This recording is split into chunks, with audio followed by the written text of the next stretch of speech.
Hello everybody, this is Robert and I'm going to show you now how we use OneNote in our classroom. I'm going to be using OneNote inside of Windows 10 Linux and you all have this on your workstation, but in this video I'm not going to show you how to use OneNote in Ubuntu. There's another video that shows you how to do that. So let me go ahead and log in to my Windows on my VirtualBox because unfortunately OneNote is the best note-taking program I know, and there's no Linux version. So here we are using our Windows installation, right? Let's see here. Okay, the auto resize is on. So use our VirtualBox for OneNote here. Okay, go ahead and launch OneNote, and this is how all the classes use this. Now this is an empty notebook, okay? So I'm not using a full notebook because this is a kind of a new thing here that we're using. So let me go ahead and open up our Team Ease notebook here, and this is how this is going to work for every one of our classes. Okay, we're going to have a section on the top that says Teacher's Notes. During the classroom time, I'm going to take notes in the Teacher's Notes section, okay? And right here, Teacher's Notes. I'll take notes on that, and that'll be right here. And every day when I add a new note, then I'll click this button here, and it'll be right. Well, sorry, not a new selection. I'm sorry, I made a mistake here. When I add a new note here, I will click Add a Page. And so the notes will be over here. You can see here in the right order in the day here in the left side, okay? Now, if you right click on it, you can see it was added by me at what time and everything else. Now, next, the Shared Notes tab is where the students in the class time, like if I ask a student to look up a word in the dictionary and they look up motion or something, and maybe somebody says, oh, that's something moving. Or they could even write the Chinese definition right there. They could write it in Chinese. But this is what any student in the classroom, they can all take these notes together.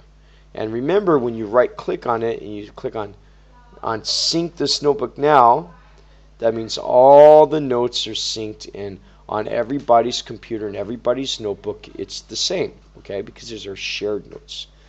Homework, I will put our homework right here, and we're even going to have in some classes I'll have a reading list depending on your class level. I'll put the recommended books for reading and stuff. Okay, and then also lesson plans. I email you the lesson plan, and before you could see the lesson plans like this for many years for my older students, you could see the lesson plans. They were sent to you in email, and I would take notes in this, and I would share this notebook online with you in those links. We're going to change the sharing link. I'll give you a new link for it, but right now all of your lesson plans are going to be in your team notebook where it says lesson plans, and of course they'll still be online. Okay. Now if you look right here, we have some groups here. It says Henry's stuff, Monica's stuff, and it says Sally's stuff.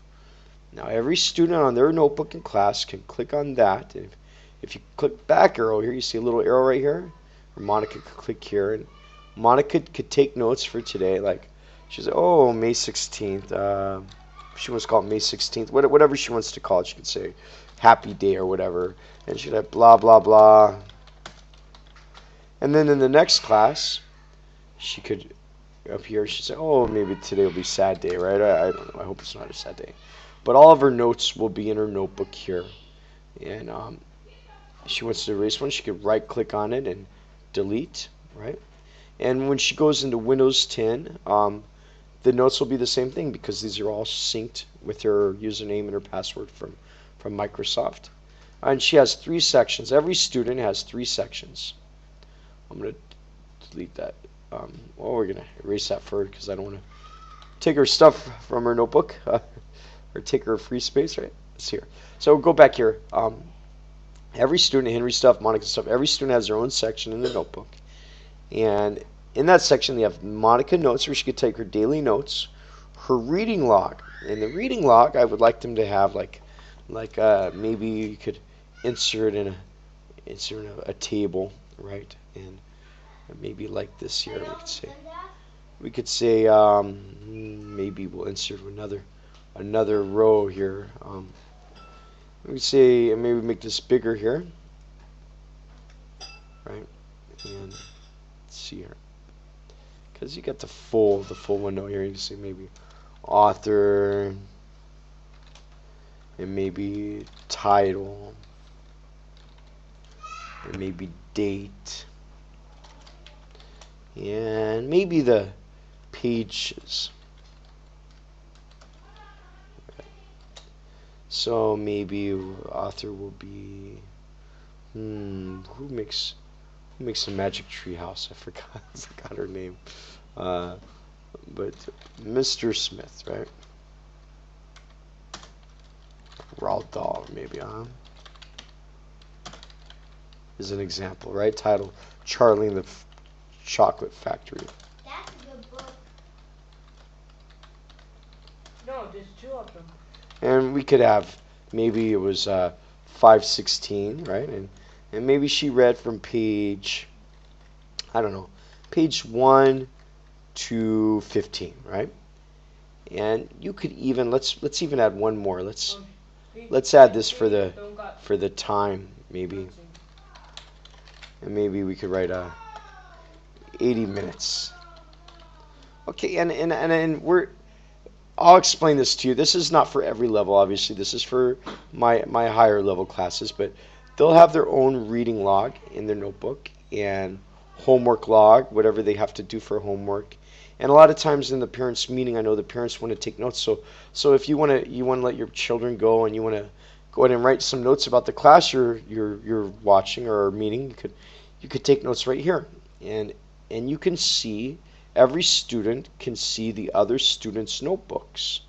That's right. Every student can see it. In fact, every student could write in the other student's notebook too. So let's hope that we don't write too much in the other student's notebook. But you could see here, if you right-click on it, you can see who made the last writing and what time they did that. So students can learn from the other students' notebooks. And even students could share notes together on different topics. And this is OneNote is something that can be used in every class, not just English. But for this video, I'm showing you how we use it in our classroom. And in our class, I certainly hope they learn the skills to be organized. And organization is the key to success. And this is a great asset inside of your workstation, which can make the studying much more easy for your child. If your child learns to use OneNote for every class that they have in school, then I promise you that every night they can study more efficient. They can study together, and this is something that is part of their lifelong learning experience that comes from the skills being taught from critical thinking and organization and collaborative learning skills. So if you have any questions about how we're using this, please watch this video again, or write a comment in the video, or send me an email, or talk to me in the classroom. I'd be happy to help you out. I'll see you later. Thanks a lot. Bye-bye.